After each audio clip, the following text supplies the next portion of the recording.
Hiya, babe. Say, how about it? Ow! Does that answer your question, buddy? The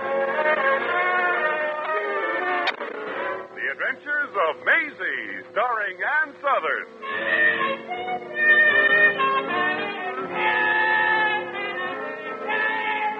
You all remember Metro-Goldwyn-Mayer's famous Maisie pictures.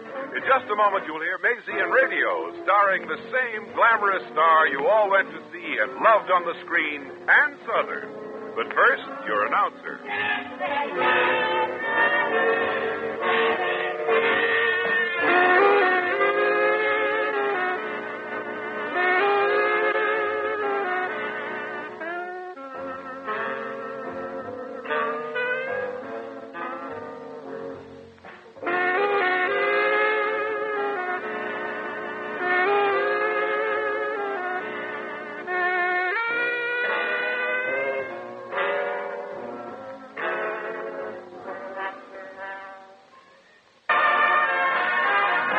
And now, here's Ann Southern as Maisie. Yep, I'm Maisie, like the man said. Maisie Revere of Brooklyn. I'm in show business, you know. You'll pardon me for always mentioning it, but since my last few jobs have been as stenographer, music teacher, receptionist, wrestling promoter, waitress, and undertaker's assistant, you might forget about the show business part. You see, my heart's in show business, but my stomach insists that I take a few jobs that pay money. But I keep on trying, and right now I'm going to see my agent, Squirman Herman. You'd like Herman, that is, if you happen to like weasels. To give you an idea what a sweet guy he is, he got his mother a job as a queen of the powder room at a nightclub, and he charges her 10% commission. But as somebody once said, who wants an honest man for an agent? Well, Herman was glad to see me, he said. Hello, Herman. Hello, Maisie. Gee, I'm glad to see you, doll. Sorry I can't give any more time, but I'm glad you dropped in. Now, I'll call you as soon as I Hey, get... now, wait a minute. You can't brush me off like this, Herman. Look, Maisie, I'm very busy right now. I'm expecting an important call from Hollywood any minute. Oh, quit kidding me, Herman. You couldn't accept a collect call from Chicago without going bankrupt. I want to know what you've been doing to get me a job. Come on, tell me a few nice, fat lies. Maisie, do I ever lie to you? Herman, you never even once told me the truth. Well, okay, so I'm a skunk. So sue me. And just when I'm working on a sensational job for you. The last sensational job you had for me was ringmaster in a flea circus. This is nothing like that. You mean this is nothing, period? Why don't you go out and get me a decent job at a decent salary for a change? Look, Maisie, if you don't like the representation you're getting, you don't have to stay with me. Get another crook to handle you. Oh, now relax, Herman. There's only one complaint I got. You never sell me anywhere. You aren't easy to sell, Maisie. You got too much experience. What producers want is an inexperienced, fresh young girl who's been in the theater all her life. You don't fit into that caricature. Maybe I'd better get another agent. Yeah, why don't you? In the meantime, I'll let you know if I get anything for you, but don't call me. I'll call you. Mm-hmm. I've heard that before, too. I'll take it. Maisie! Hello? Yes, this is his confidential secretary speaking. I see. Well, confidentially doesn't surprise me. Yeah. Goodbye. Maisie, you can't do that. This is a bigger organization than you realize. I'm no coffee and cakes agent. I'm making important money. Who was that? Some important actor, I suppose? It was the telephone company, and they're disconnecting your phone.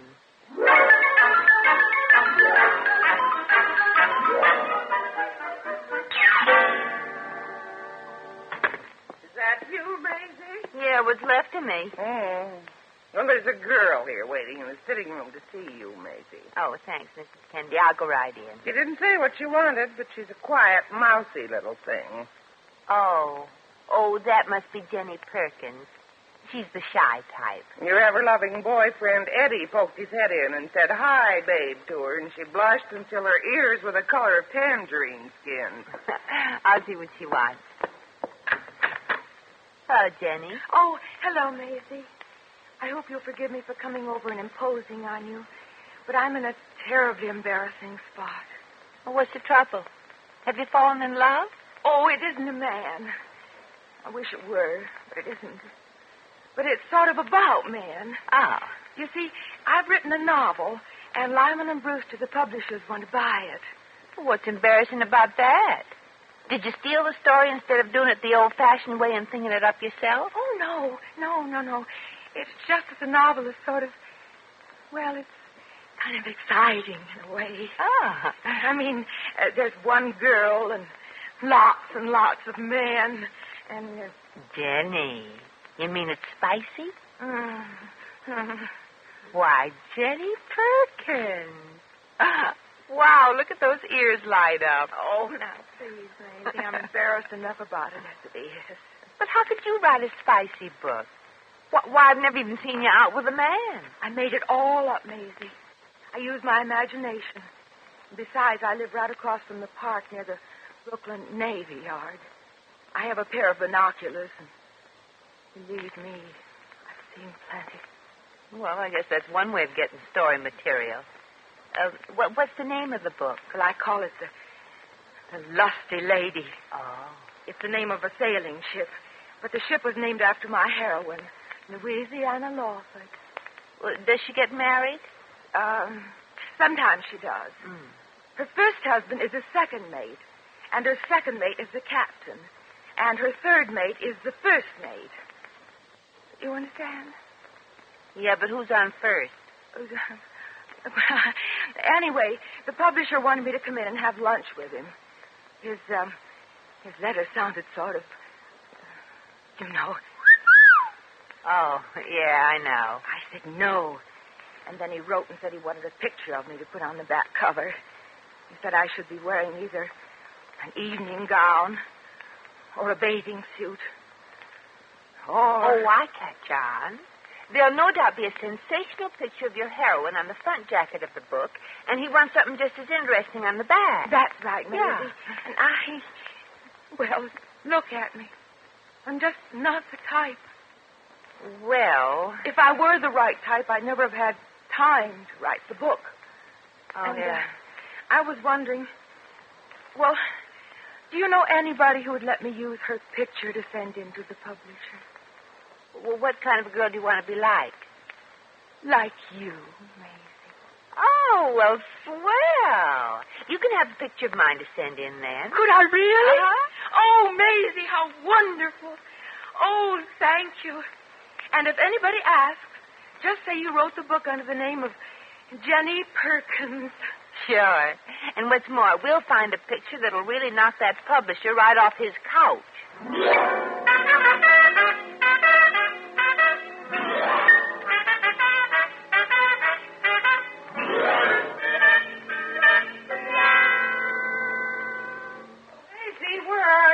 Oh, right here, Miss Kennedy. Oh, Maisie, you know that girl came to see you a month or so ago? Yeah. She was here and left a couple of copies of a book called The Lusty Lady, and there's a picture of you on the back of it.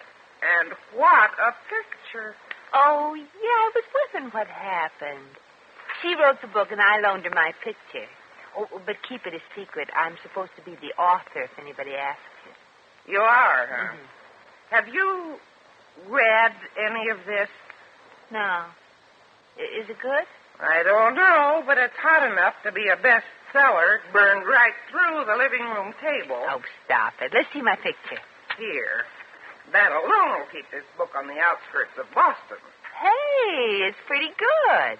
If you'll read about yourself there, you'll see that it says the heroine, Louisiana Lawford, is a thinly disguised version of the author. And that's you. Oh, my gosh. Let's look inside and see what my character is like. I'll be frank, dear. You haven't got any character. You're just all woman and you have a hilarious life. Well, let's see. Jim ran his rough hands through my hair, and I felt his salty lips on my ear. Lou, he whispered hoarsely. Lou, forget about Steve and Michael and Richard and think of me. I love you, and I'm going to... Wow. Go on. Keep reading. Oh, I don't know you well enough, Mrs. Kennedy. I'll try someplace else. Here. Jeffrey slipped his steel-muscled arm around my waist and drew me fiercely close to him. Keep on going. His lips were curved in a crooked smile, and his eyes flamed as he looked me over.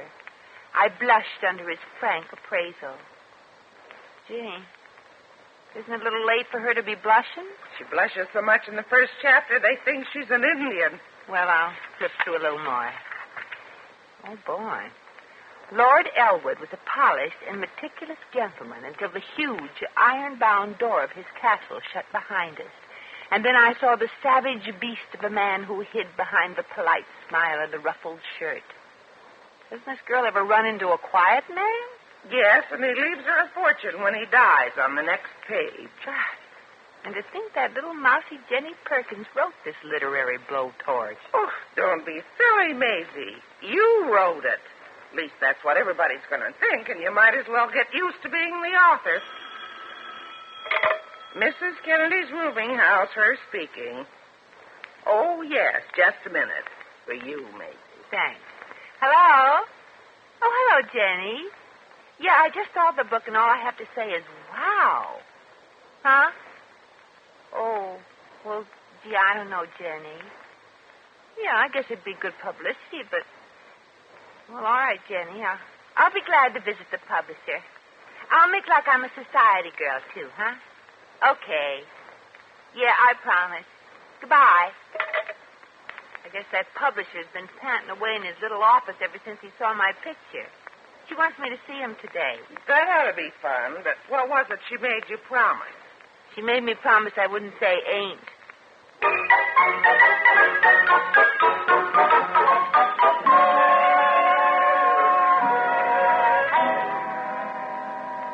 Oh, Miss Perkins, I can't tell you how I've looked forward to meeting you. Well, dear Mr. Brewster, now that you've met me, you don't have to look quite so far forward, do you? Excuse me, I didn't realize I was leaning. That's better. My, you are lovely. And, Jenny, I found your book an exciting experience. It brought out the brute in me, the savage primal man calling to his mate. Why, Mr. Brewster. It made the hair on my chest stick right through my shirt. Come here, Jenny. But, Mr. Brewster, I just wrote about all that.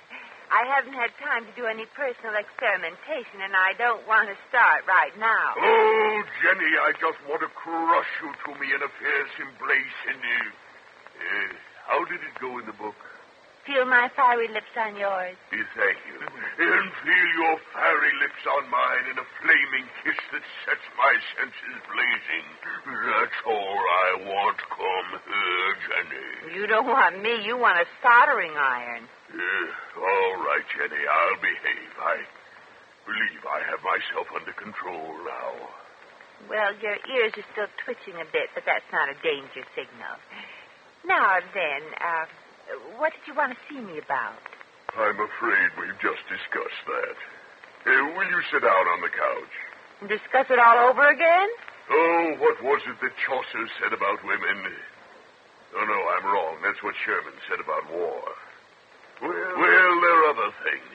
We want to do a lot of publicity on you. Pictures, interviews, stories of your life, literary teas, autographing parties at the big department store. Oh, well, wait a minute. That's wonderful, but I haven't time for all that. Well, what could be more important? Well, dear fellow, I have other interests, you know. I go big game hunting. I play polo. Polo? Disguised as a man, of course. I manage a minor league baseball team. Well, that's wonderful, but you can't do that right now. Your contract with us specifies that you agree to help us with publicity and promotion for the book. Now, you're going to be busy every day for weeks. But how'll I earn a living? I mean... You're going to make a fortune out of this book, Jenny. Oh, this is terrible. What's terrible? Well, you won't understand. But for the first time in my life, I've got a chance to make a name for myself.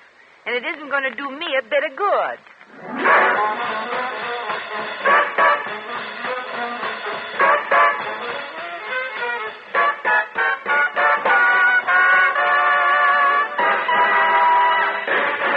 The Adventures of Maisie, starring Ann Southern, will continue in just a moment.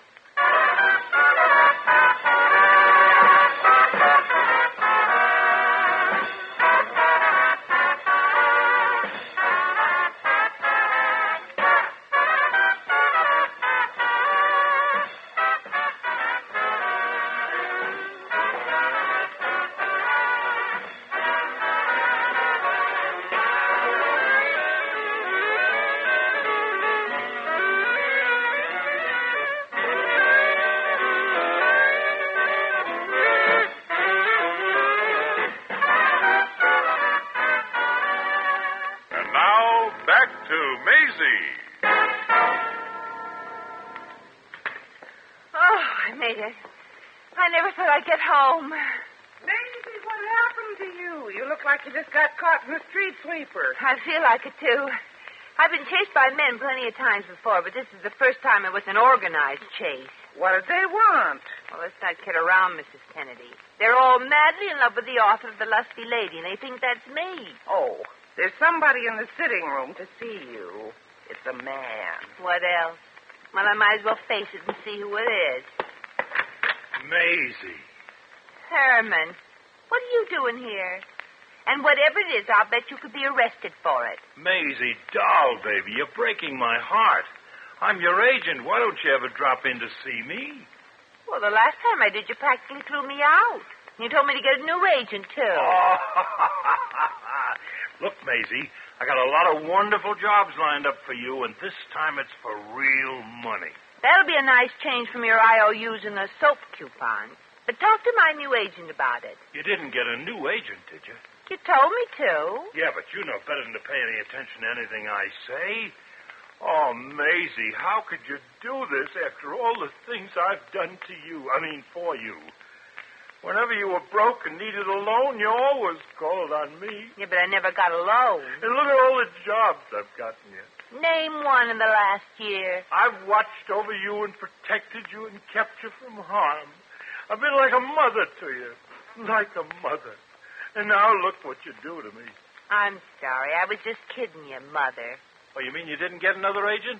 You mean I did all that for nothing? Yeah, but it was a stirring performance, Herman.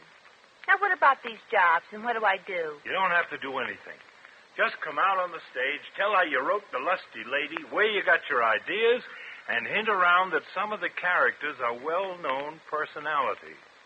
I can book into the Copa tomorrow. The Copacabana? No, the Copacetic. It's an intimate little club down in the village. Oh, well, I know that little dive. It's a built-over basement in sort of a hobo heaven. What'll they pay me? $1,000 a week. Holy Pete, $1,000 a week? Yep. If you're willing to offer me that, the club must be paying you at least $3,000. Oh. And what's a little club like that paying me that kind of money for? Well, they know they can pack the joint solid with people who want to see the author of The Lusty Lady. Maisie, you're the hottest thing in show business, and I can... And you're offering me a job in a little dive? How many shows a week would I have to do? Oh, you just work from noon to 3 a.m. or so? Good grief. How many shows, Herman? I told them I positively would refuse to let you do more than 200 shows a week. 200? Yep. Herman, that would kill me dead. Well, that's show business. Well, nothing doing. I won't take it. Okay. I can also book into another club at $2,500 a week. 3 shows a night. Why didn't you tell me about that at first? These other cheap chiselers wouldn't split with me. You start tomorrow, Maisie. Oh, wait a minute. I can't do anything tomorrow. Huh? I'm autographing books at Macy's. Who booked you into there? The publisher. And day after tomorrow, I have to give a little talk over the radio. What are you getting for making the guest shot? Well, it's all free. It's to publicize the book. But, Maisie, you can make a fortune if you stop giving yourself away like this. Never mind the book. I'll get you a job in Hollywood. I don't want a job in Hollywood. I've had them, and you have to work too hard. No, there are lots of easy jobs. I know one guy out there who has a beautiful corner office, and all he has to do is look out the window and warn the head of the studio of approaching glaciers. Well, now, look, Herman. I'll take that club job for $2,500 a week, but let's do it fast. The way I'm feeling now, I won't last out the week. Now run along, I'm bushed. Okay, I'll get that club deal ready to be finalized.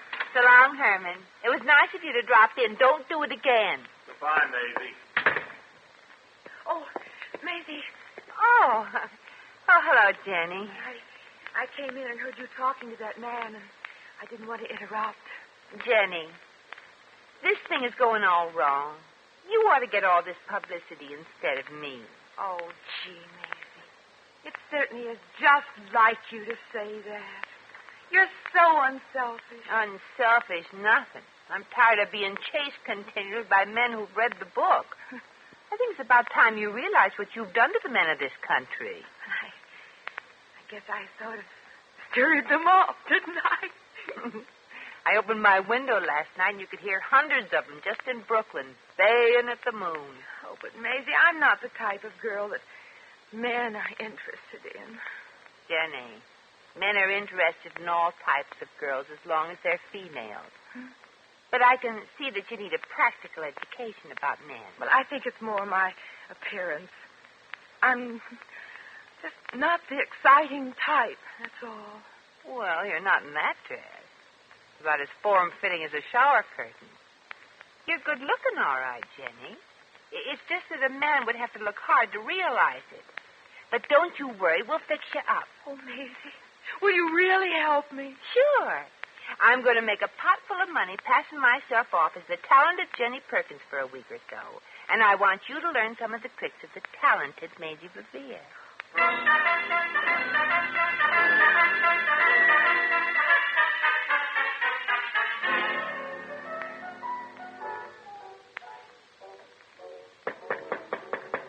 Who is it? It's Herman. Are you decent? Yeah, come in, Herman. I'm just ready to sneak out the stage door. Great show, Maisie. Great show. You're really packing them in. I know. But can't I be billed as Maisie Revere? It's Jenny Perkins they're interested in. Who cares about Maisie Revere? Well, I do. When the name of Jenny Perkins loses its draw, what's Maisie Revere going to do? Sell popcorn at Ebbets Field? Well, you could do a lot worse. Just forget about Maisie Revere. She's a dead issue. Well, not with me, she isn't. Okay, come on. I wonder if there'll be the same crowd at the stage door this night. There'll be about 110 or 11 people. How do you know? I sold them tickets. Oh. Hey, here she is, fellas. Hey, Jenny, I read your book, and I love you. I love you. I tell you, I love you, Jenny. I can't live without you. Get away from her. Oh, Jenny, I'm the man for you. I'm good-looking. I'm intelligent. I'm Jenny, I love you. willing to die early. Leave it up for you, honey. No. Oh, I love you, Jenny. No, please. Now take it easy, fellas. Let go of me. Hey, cut it out. I can only marry one man at a time. Stop. Let go of my dress. Hey. Oh, no.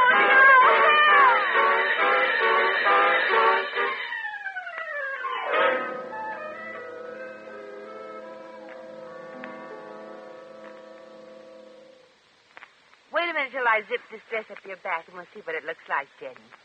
Oh, well, Maisie, there doesn't seem to be very much of it. Well, there's enough. There. Now, let's see. Feels kind of drastic. Oh, you'll get used to that. Jenny, you're a very good-looking dish. Me? You won't have any trouble attracting the men. Your problem's going to be fighting them off. Oh. But tell me some more of the tricks, Maisie. All right. Well, now, honey, there's nothing that brings a man running faster than a nice but wide smile. Smile. Uh-huh. Give him the kind of smile you would if you were secretly engaged to him. Oh, I think I begin to get the idea. Uh-huh. And when he comes over, you pretend to be very surprised and be sure he knows you're pretending. That makes him think he can see right through you. In this dress, a man almost could. Oh! What was that? Well, that's the regular evening rock. A guy who read your book throws it through the window with a mash note attached to it. Yoo-hoo! Yoo-hoo! Jenny Perkins! I love you! I love you! I love you! Why, he's calling me. Yeah, but he thinks I'm you. Why don't you go to the window and look out? Okay. Hey! Cut that out! I love you, too! Jenny, I think you're making progress. Tomorrow we're going to introduce you as the real Jenny Perkins, and Maisie Revere's going back to being herself again.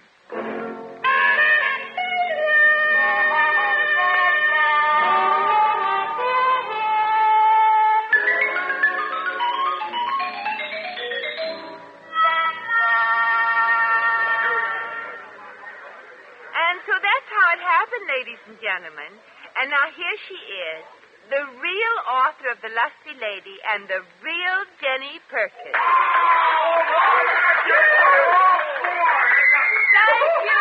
Thank you. I suppose lots of you wonder where I got the characters for my book. Well, if you lived as near the Brooklyn Navy Yard as I do, you wouldn't wonder very long. Maisie, who's that doll out there in that strapless, backless, and frontless dress? My hair. Well, that's the real Jenny Perkins. You didn't believe I really wrote that book, did you? Look, doll, you've had all the experiences, and if Gypsy Rose Lee can write books, you can too. But what did you give the whole thing away for? Oh, I just had to, Herman. I didn't mind too much being mobbed and signing everybody's autographs. But it wasn't on account of anything I did. It was only because they thought I was her. I love applause when it's for Maisie, but not when it's for a book. Come on, let's go. Book, Schnook, what's the difference as long as you're making money? Uh-oh. Here comes the manager. Well, I got my suitcase by the door, and I've been in these situations before. Herman, what's with that other girl out there? Is that the second shift? And which one is on the level? Oh, well, she's really the author. I was just filling in for her. Oh, okay, Herman, you owe me some money. I paid $5,000 for this, and you didn't deliver the real Jenny Perkins until now. $5,000? I thought it was $2,500. I took a little larger commission than usual. Ah. Maisie, let me have the money I gave you. Goodbye, Herman. It's been swell. Maisie, you can't do this to me. Come back here. Nothing doing. After what's happened to me, I could write a book. And you know what? Someday I think I will.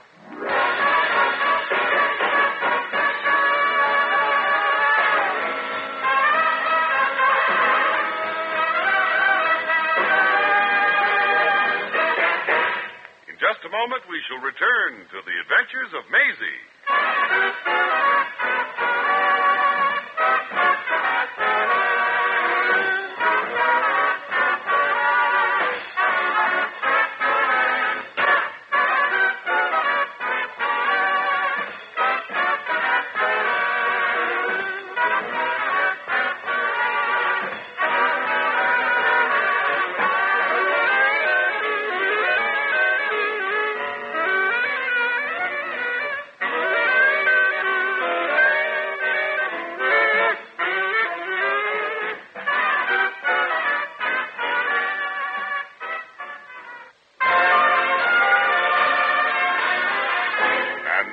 Once again, here's Maisie. Well, paying out that money almost broke Squirmin' Herman's heart. It's a real big heart, too. It's about the size and temperature of a frozen strawberry. Little Jenny Perkins seems to be doing all right with the New York men, too. But most of the men she's with in her publicity pictures seem to be Popeyes. But maybe that's because of her décolletage. And she's doing all right in Brooklyn, too. Mrs. Kennedy wrote me that she's been going out with my steady boyfriend. Well, I guess that's life. As for me, I've heard of a wonderful job in South Africa, so I'm going down and summer ride on a boat. Come on, feet. That sounds like our transportation. Let's go.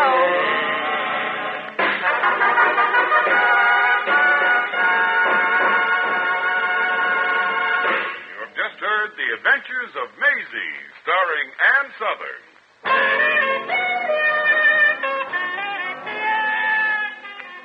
Maisie was written by John L. Green. Original music was composed and conducted by Harry Zimmerman. Supporting cast included Lorene Tuttle, Frank Nelson, Jerry Hausner, Arthur Q. Bryan, Virginia Gregg, and Peter Leeds. John Heaston speaking.